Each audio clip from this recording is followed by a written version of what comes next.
हनुमान बेनीवाल राजस्थान की राजनीति का जाना माना नाम, और सिर्फ राजस्थान की नहीं, हिंदुस्तान की राजनीति का भी जाना माना नाम कह सकते हैं। और अगर हिंदुस्तान की राजनीति का जाना माना नाम नहीं भी कहें तो कम से कम उन प्रदेशों की बात तो कर ही सकते हैं जो राजस्थान से लगे हुए हैं, जिनमें हनुमान बेनीवाल की उपस्थिति भी राजनीतिक रूप से गर्माहट पैदा कर देती है। और हनुमान बेनीवाल निश्चित तौर पर राजनीति के उस मुकाम पर इस समय खड़े हैं जिन्हें अब आगे चलकर एक निर्णय लेना है कि क्या वे अपनी पार्टी बनाकर चलते रहेंगे या फिर अपनी पार्टी को छोड़कर किसी पार्टी का दामन थाम लेंगे। जैसी बातें खुद हनुमान बेनीवाल भी कई बार कह चुके हैं, कह रहे हैं कि ये मेरा अंतिम चुनाव होगा 2028 विधानसभा, अगर पार्टी की परिस्थितियां ठीक नहीं रही, वोट नहीं मिलता है। और अब तो सीधे सीधे सार्वजनिक मंचों से भी हनुमान बेनीवाल ये बात कहने लगे हैं कि जिंदाबाद लगाते हैं, भीड़ होती है लेकिन वोट तो देते नहीं है, जब जरूरत होती है मुझे याद करते हैं, भाई साहब आ जाओ, मैं आ जाता हूं, लेकिन वोट देने की बारी आती है तब भूल जाते हैं। क्यों भूल जाते हैं? यह बात हनुमान बेनीवाल सार्वजनिक मंचों से कई बार करते हैं। और यह भी तय है कि हनुमान बेनीवाल के पास में समर्थकों की, और यह कह सकते हैं कि अंधे समर्थकों की वह भीड़ है जो राजस्थान में इस समय राजनीति कर रहे तमाम नेता अगर इंडिविजुअली अपनी पार्टी बनाए या अपनी मूल पार्टियां छोड़कर अगर सड़क पर निकले तो कोई भी नेता इतनी भीड़ नहीं कर सकता। यह एक सामान्य सी बात है। राजस्थान के किसी भी कोने में अगर हनुमान बेनीवाल जाते हैं तो भीड़ उनके लिए सामान्य सी बात है। किसी भी आंदोलन में जब वे कूदते हैं तो हजारों की भीड़ उनके साथ खड़ी हो जाती है। ऐसा कुछ तो हनुमान बेनीवाल में ऐसा अलग है जिसके बल पर वे इस भीड़ को खींच रहे हैं। और आजकल तो वे न्याय योद्धा कहलाते हैं। और क्यों कहलाते हैं? क्योंकि राजस्थान में कहीं कोई आंदोलन है, उस आंदोलन में हनुमान बेनीवाल की अगर एंट्री हो गई तो यह तय मान के चलिए प्रशासन और सरकार कहीं ना कहीं झुकेगी। जो समझौता कई दिनों से नहीं हो पाता है, उस समझौते तक सरकार और प्रशासन को पहुंचना पड़ता है। इसलिए हनुमान बेनीवाल इन दिनों न्याय योद्धा के पोस्टर लगी हुई गाड़ियों पर दिखते हैं। अब आप एक दिन पहले का किस्सा बताता हूं। बीकानेर में जब आप लोग रात को 2 बजे नींद पूरी करके जागने की 4-5 बजे जो लोग तैयारी करते हैं, वे जागने की तैयारी में होंगे, उस समय हनुमान बेनीवाल रात को 2 से 2:30 बजे मंच पर खड़े हैं, भाषण दे रहे हैं। बरसात आ रही है और सामने हजारों लोग बैठे हैं। अब आप ये कल्पना कीजिए कि कोई राजनेता वह रात को 2-2:30 बजे कहीं भाषण दे रहा है, उसे सुनने के लिए बरसात में हजारों लोग मौजूद हैं, तो कहीं ना कहीं कोई आकर्षण हनुमान बेनीवाल का जरूर है। लेकिन हनुमान बेनीवाल के पास यह आकर्षण है, भीड़ है, लेकिन वोट नहीं है। वोट नहीं है तो उनके पास राजस्थान की विधानसभा में एक भी विधायक नहीं। हालांकि आरएलपी बनी तो शुरुआत अच्छी हुई 3 विधायकों के साथ में, बाद में वह संख्या घटते घटते 0 पर आ गई। उपचुनाव में उनकी पत्नी चुनाव हारने के बाद में संख्या 0 हो गई। हालांकि वे खुद सांसद हैं, सांसद के रूप में लगातार अपनी मौजूदगी संसद में भी दर्शाते हैं, सड़क पर भी दर्शाते हैं। लेकिन जो बात मैं कहना चाहूं कि हनुमान बेनीवाल की जो परिस्थितियां अभी बन चुकी हैं, निश्चित है कि 2028 के चुनाव की बात हनुमान बेनीवाल करते हैं कि उस चुनाव के बाद मुझे सोचना पड़ेगा कि पार्टी रहेगी या मुझे कहीं विलय होना पड़ेगा।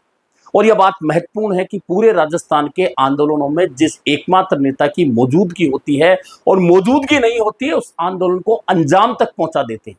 इसके बावजूद जब वोट देने की बारी आती है विधानसभा चुनाव में, तो हनुमान बेनीवाल की झोली खाली रह जाती है। ऐसे में कोई भी नेता इतने साल पार्टी बनाने के बाद यह सवाल तो पूछेगा अपनी उस जनता से जिसके लिए वह भाषण दे रहा है, जिसके लिए वह आंदोलन कर रहा है। हनुमान बेनीवाल भी आजकल यही सवाल अपने लोगों से पूछ रहे हैं। और इस सवाल का जवाब अभी तो नहीं मिल सकता, लेकिन 2028 में ही मिलेगा कि हनुमान बेनीवाल के पीछे जो भीड़ है, हनुमान बेनीवाल को सुनने के लिए आधी रात को जो भीड़ आ रही है, क्या वह वोटों में तब्दील होगी? क्योंकि यहां जब वोट होता है तो परिस्थितियां उस समय वर्तमान की जो होती है उनके अनुरूप जनता वोट देने जाती है। और उनके अनुरूप जब जनता वोट देने जाती है तो कई लोग जो लगता है कि ये चुनाव जीत जाएंगे वे धराशायी हो जाते हैं, जो लोग लगता है कि ये चुनाव जीत ही नहीं सकते वे चुनाव जीत जाते हैं।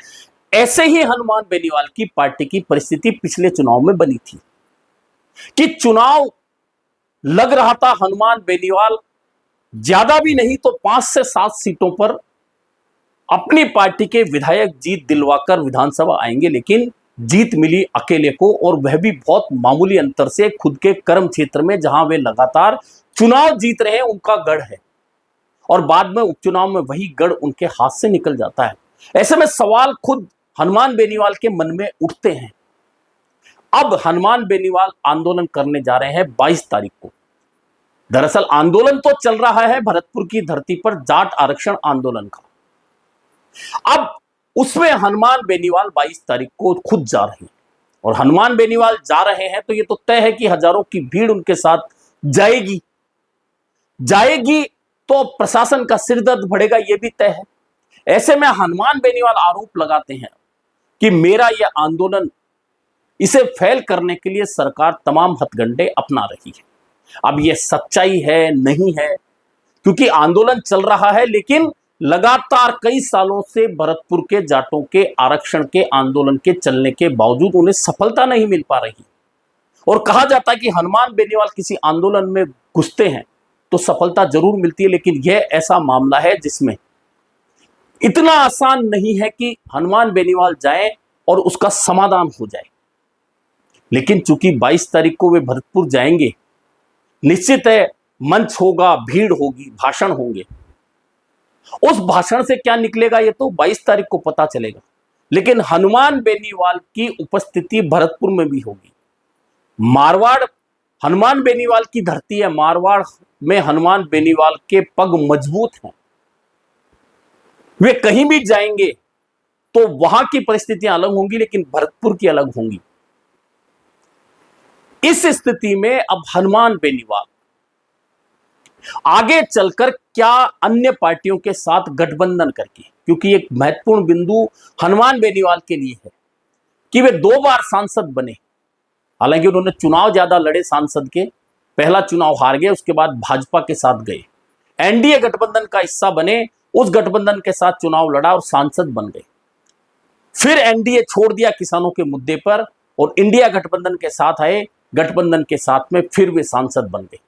लेकिन अब जो 2028 की बात है, हनुमान बेनीवाल अगर एकला चालो की नीति पर चलते हैं तो क्या वे निश्चित तौर पर सफलता प्राप्त कर पाएंगे, जिसके वे खुद हकदार खुद को मानते हैं, उनके समर्थक मानते हैं। लोग सोचते हैं उनके बारे में कि हनुमान बेनीवाल इस बार राजस्थान का चुनावी गणित समीकरण बिगाड़ सकते हैं बहुत ज्यादा सीटों पर। यह तो मैं भी कहता हूं कि लगभग 30 से 35 सीटों पर हनुमान बेनीवाल की मजबूत उपस्थिति तो नजर आएगी, लेकिन उन 30-35 सीटों में से हनुमान बेनीवाल की पार्टी जीत कितनी पाएगी, महत्वपूर्ण सवाल यह है। आप समीकरण किसी को हराने के बना सकते हैं, किसी को जीत दिलाने के बना सकते हैं, लेकिन खुद की पार्टी अगर जीत कर नहीं आती तो उन समीकरणों का आगे चलकर कोई मूल्य नहीं होता, क्योंकि विधानसभा के सदन में गिनती होगी विधायकों की, किस पार्टी के कितने विधायक हैं। अब हनुमान बेनीवाल की पार्टी पूरे प्रदेश में संघर्ष करती है, लेकिन उसके पास विधायक नहीं होता। राजकुमार रोत की पार्टी बीएपी सिर्फ वागड़ में संघर्ष करती है, लेकिन 4 विधायक और 1 सांसद उनके पास होता है, यानी कि वह तीसरी बड़ी पार्टी विधानसभा में कहलाती है। यानी परिस्थितियां देखिए किस तरह बदल जाती है कि एक पार्टी सिर्फ 4 जिलों में संघर्ष करके 4 विधायक और 1 सांसद के साथ में राजस्थान की तीसरी बड़ी पार्टी बन जाती है। पहले नंबर पर भाजपा, दूसरे पर कांग्रेस है, तीसरे नंबर पर बीएपी। लेकिन पूरे प्रदेश में घूमने के बावजूद, हजारों समर्थकों की उपस्थिति दिखाने के बावजूद आरएलपी और हनुमान बेनीवाल की पार्टी सिर्फ 1 सांसद होता है, वह भी गठबंधन से, और उन पार्टी के कोई 1 विधायक नहीं होता। यह तमाम परिस्थितियां हनुमान बेनीवाल को सोचने पर मजबूर करती हैं, और यही कारण है कि हनुमान बेनीवाल तमाम आंदोलनों में उपस्थिति देने के बाद, मजबूत उपस्थिति देने के बावजूद, यह कहने के बावजूद कि जितने कांग्रेस के धरने प्रदर्शन में लोग आते हैं उतने तो मेरी जन सुनवाई में भी आते हैं, यह सच भी है। लेकिन क्या फायदा जिस पार्टी के पास में इतना सब कुछ होने के बाद प्रदेश में 1 भी विधायक नहीं हो, ऐसे में हनुमान बेनीवाल के लिए आने वाला 2.5 साल काफी महत्वपूर्ण होने वाला है। और इन 2.5 सालों के दौरान अगर हनुमान बेनीवाल की जो भीड़ है, ताकत है, वोटों में तब्दील होकर 2028 के विधानसभा चुनाव में मतदान बूथ तक नहीं पहुंची, तो फिर हनुमान बेनीवाल जो बात कहते हैं कि मुझे सोचना पड़ेगा पार्टी चलाऊं या किसी के साथ विलय हो जाऊं, ये सबसे महत्वपूर्ण 2028 में मिलने वाला जवाब होने वाला है।